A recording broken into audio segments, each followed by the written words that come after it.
This season of Moments with Ndero podcast is powered by workspaceglobal.com, branding made easy.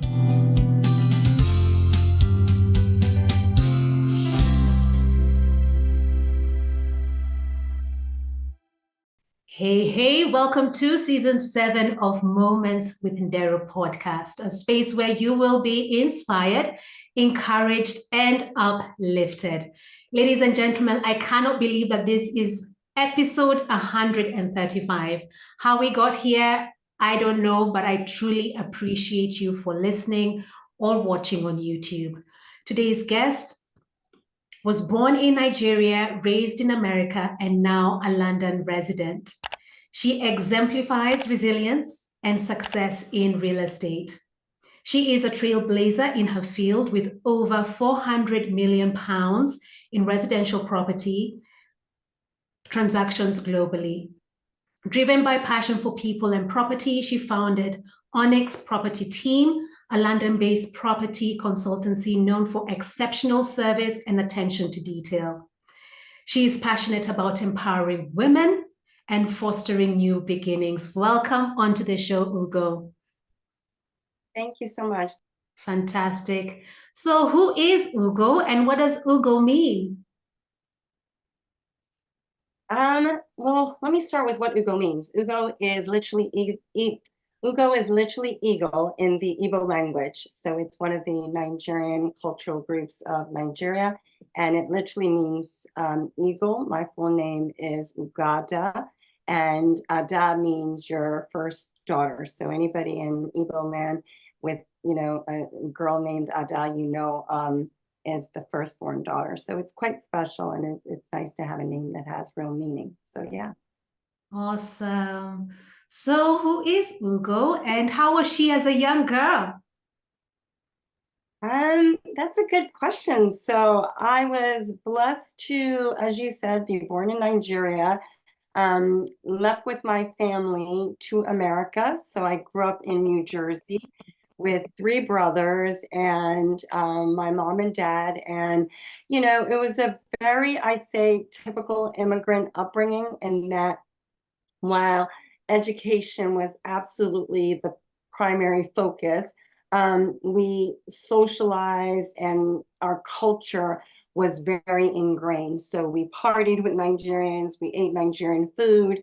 My parents insisted we speak Igbo, and I'm so grateful for them till this day that they did insist, because we fought them and really did not want to. We wanted to just be like everyone else. And they really, I think, instilled a sense of pride, especially, as I said, being, I'm the only girl.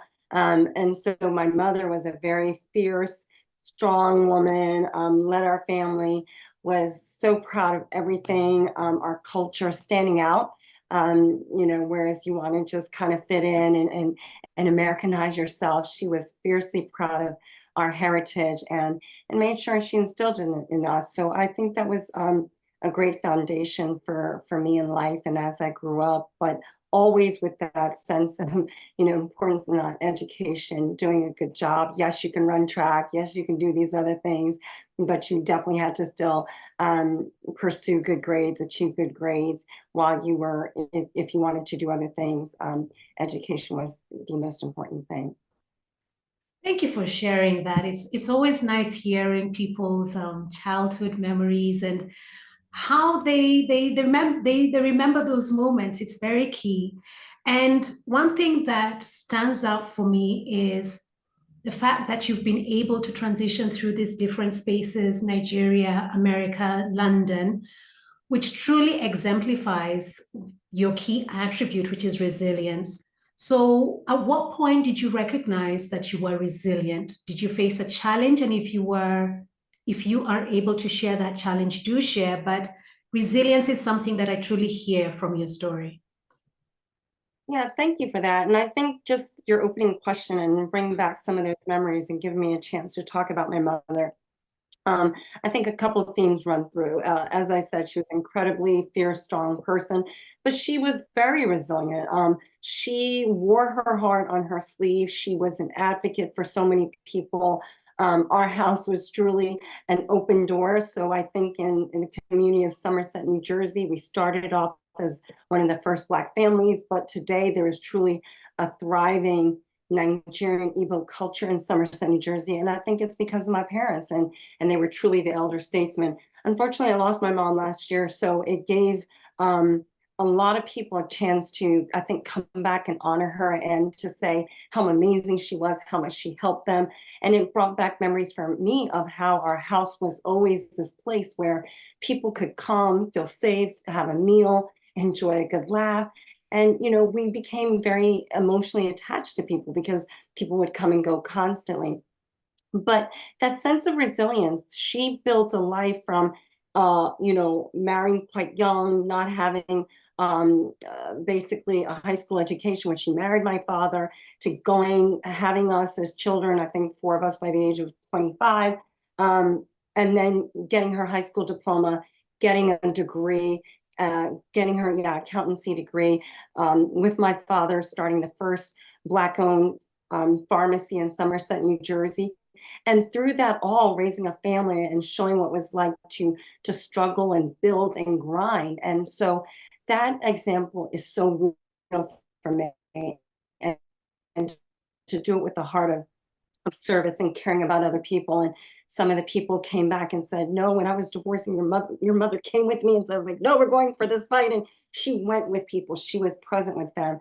And so that was just a phenomenal example for me to lead off of, especially as a woman in, you know, what's considered a typically patriarchal society, to see that level of boldness and fairness and balancing it with a heart of service, but clarity on she was going to build something for herself and her children. And that's the foundation I got to go out in life with. And so, yes, I followed the traditional path of getting an undergrad degree. I got an MBA in finance, pursued investment banking, but then at some point also thought, life was more than that. I wanted to pursue other things. My investment banking was specific to real estate finance, which was a great foundation.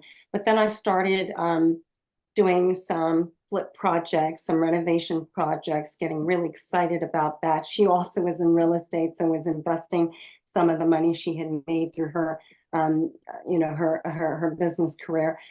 So I saw that, and I was able to start doing that on the side. And through that, you have, challenges and failures.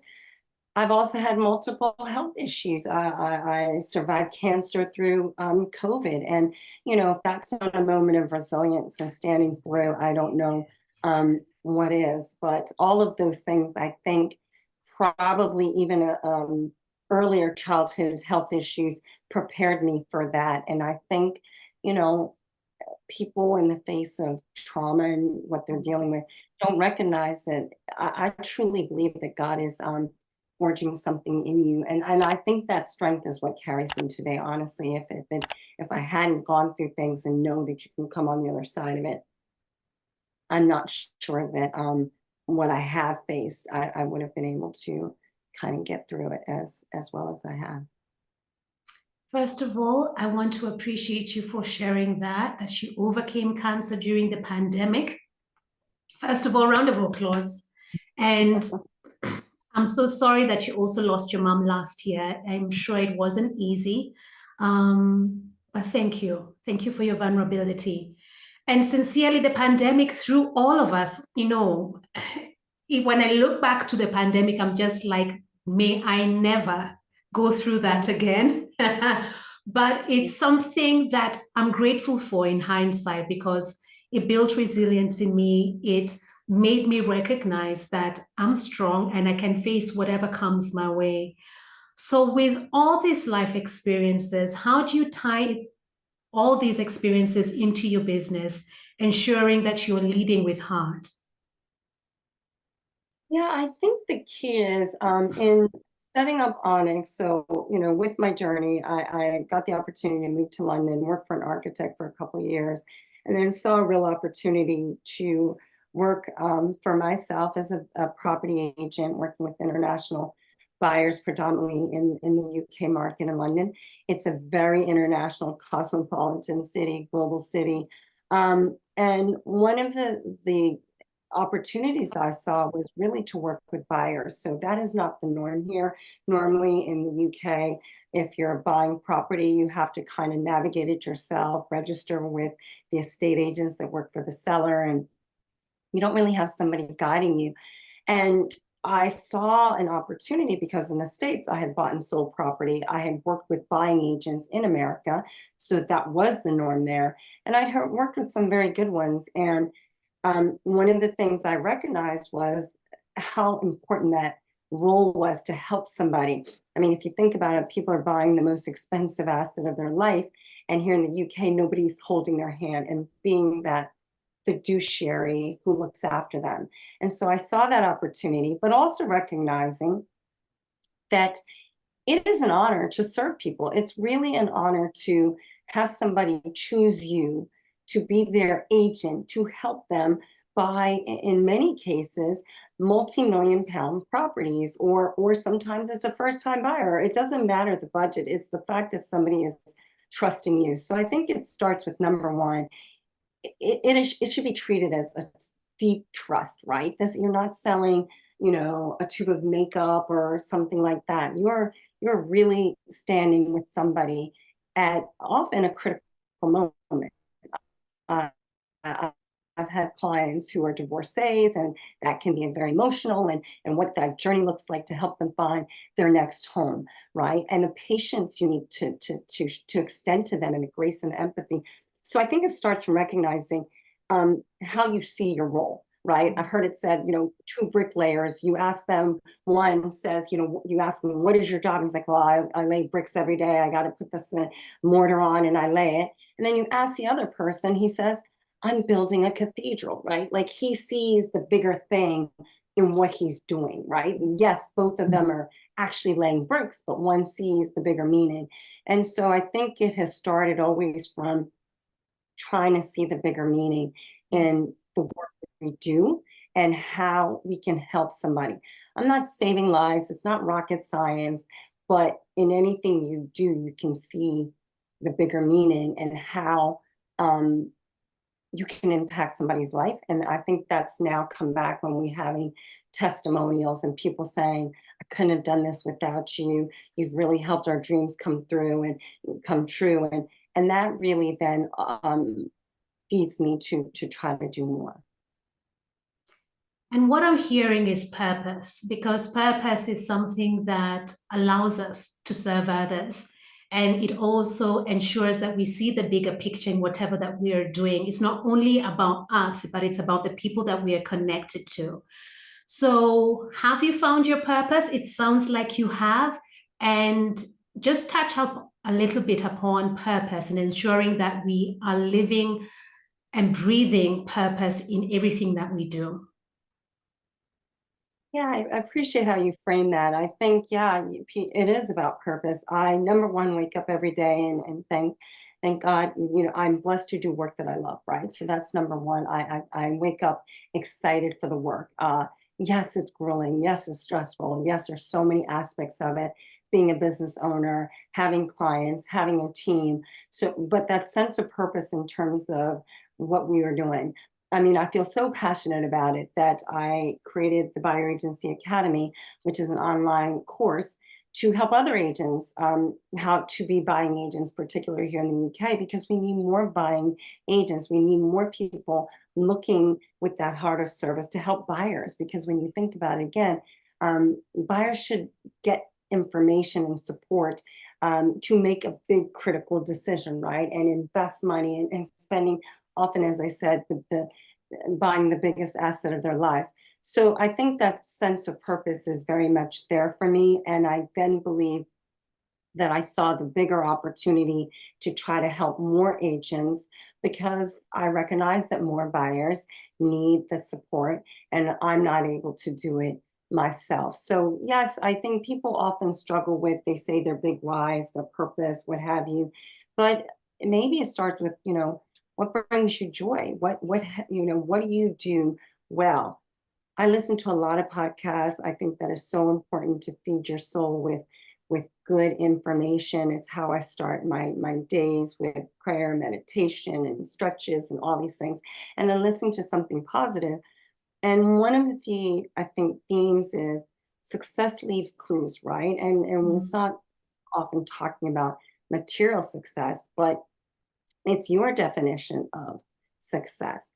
And one of the other comments that I think is quite powerful is maybe something you see as very mundane is your superpower, right? Like you think, oh, it's super easy. What? I could do that all day long. Like that's nothing special. Like people think it has to be something so extraordinary, or because someone else is doing it, you can't do it. No, you can do it because you are a different personality and you can serve a different audience and you can bring a different energy, right? So my clients, yes, there are other buying agents in the market, and yes, they can relate to people. Maybe I can relate to somebody because of, as you said, what I've gone through. Maybe I can relate to somebody because I am a Nigerian American living in London, right? So I bring a multicultural approach or sensitivity that someone else might not. Maybe I bring the fact that, I've had to relocate to a foreign country by myself as an adult. And so I can relate to that. Yes, I think I have found my purpose. And as long as I said, every day I still wake up with energy and feel like there's more to do, then I'll keep doing it. But at some point, if it's, I mean, look, I had a fantastic 6-figure job in banking, and everybody thought I was crazy to leave it. Yeah. But, at some point you kind of say, is there, is this all there is? Right. Yeah. And if you listen to that still small voice, I could have had my wonderful life, material life, and been bored with it, and maybe, maybe many of us do. And they say,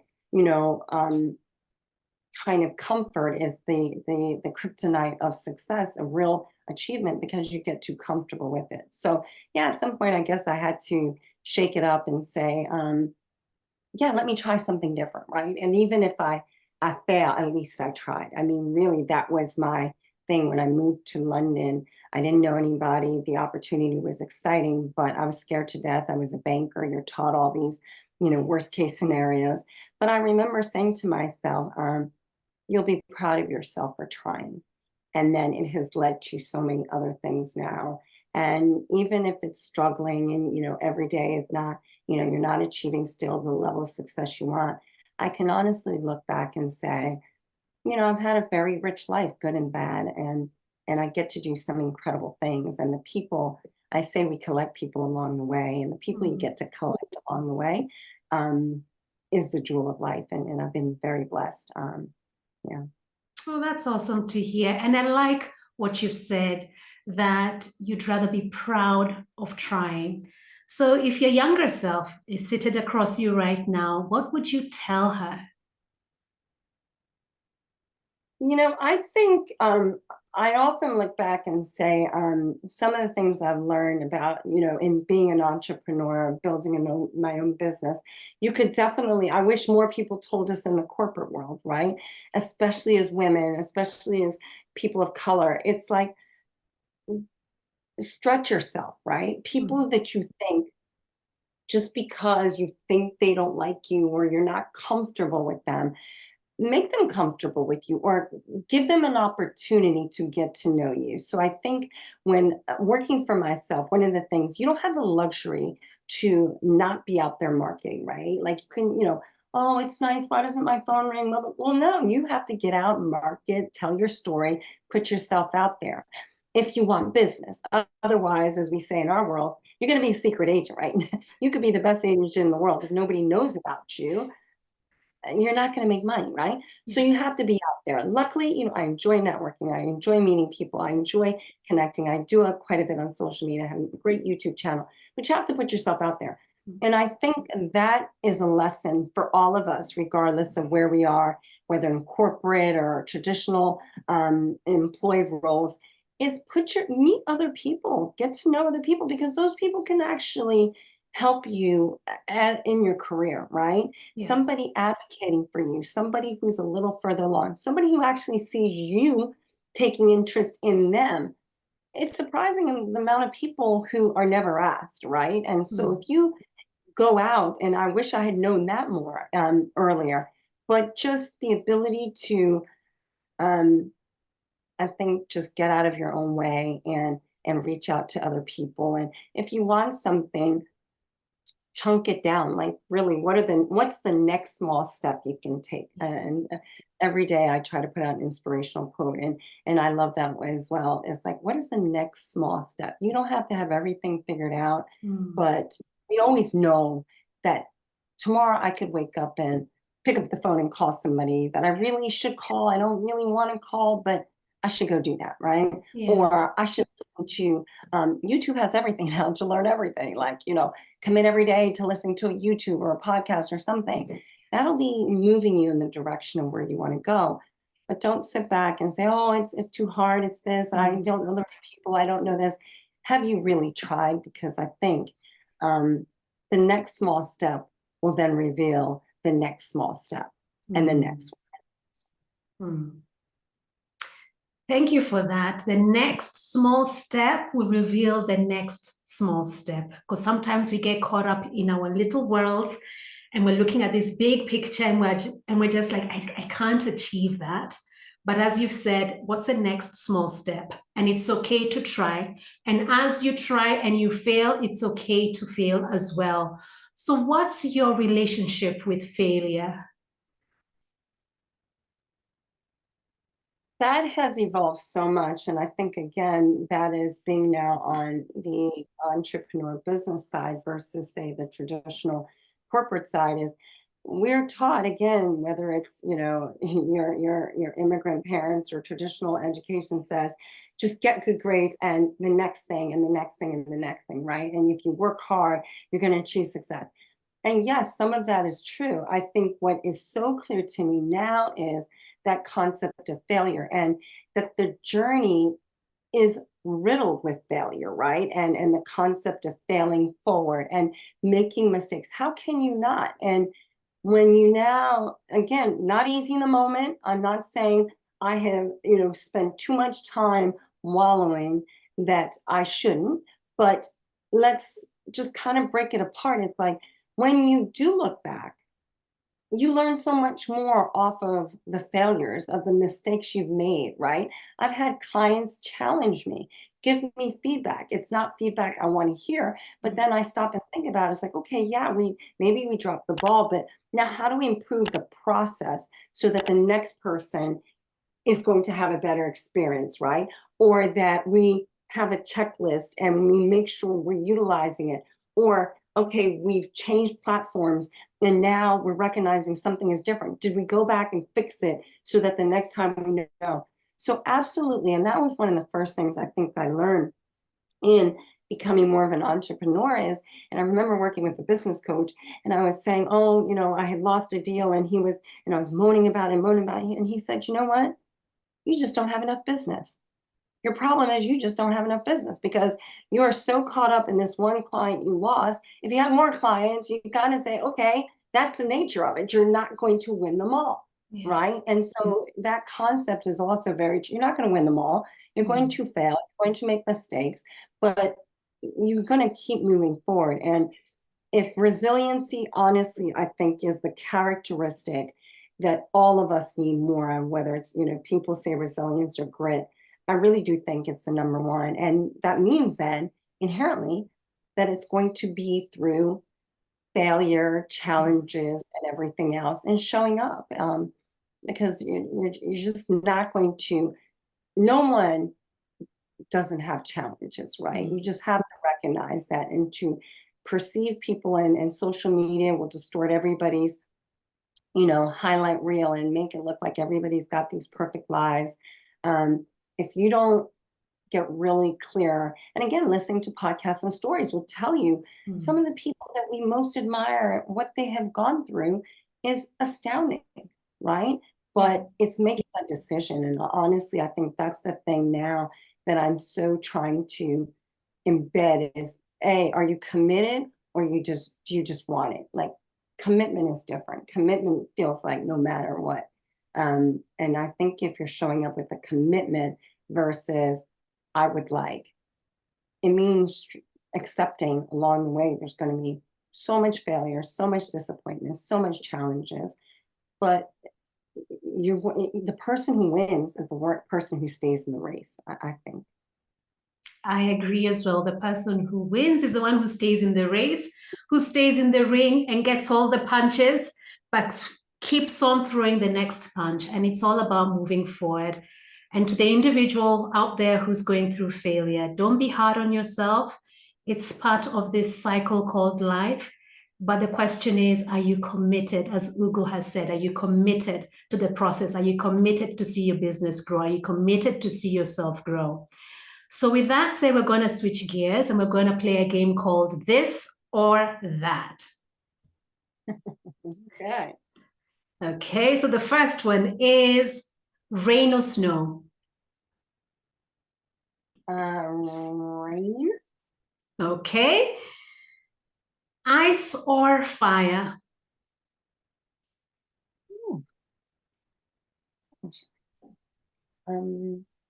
Fire.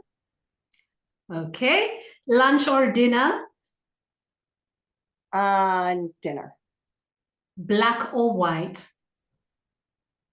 I'll go with black. Countryside or city?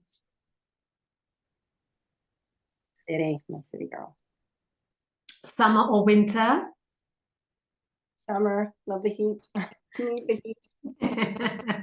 Text or call? Call. Movies or TV shows? Movies. And what's one that's standing out for you right now?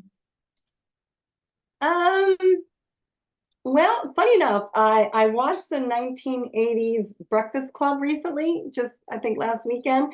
I don't know if you've seen that movie, but it's such a great movie. And I just think almost encapsulates a little bit of what we've talked about in terms of different people coming together and kind of discovering a little bit people's stories, right? And at the end of it, what are you going to do with it, right? Like, where are you going to go with this? And so it feels very superficial, but it stands out just because I watched it recently and it's really one of my all-time favorites. Nice. To give or to receive? I find it much easier to give. So I think give. All right. And the last one, friends or family? Oh, how can you? Oh, that's a tough one.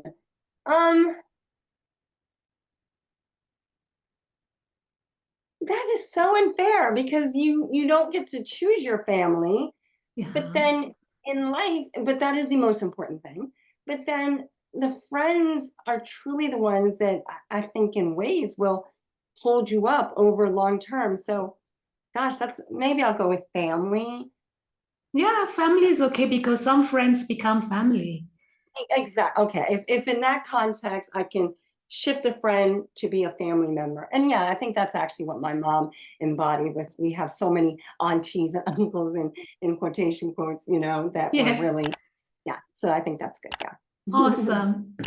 So as we wind down this conversation, is there anything that you still want to share with someone out there? Thank you. I loved your questions. I appreciate you helping me or encouraging me to go down memory lane a little bit.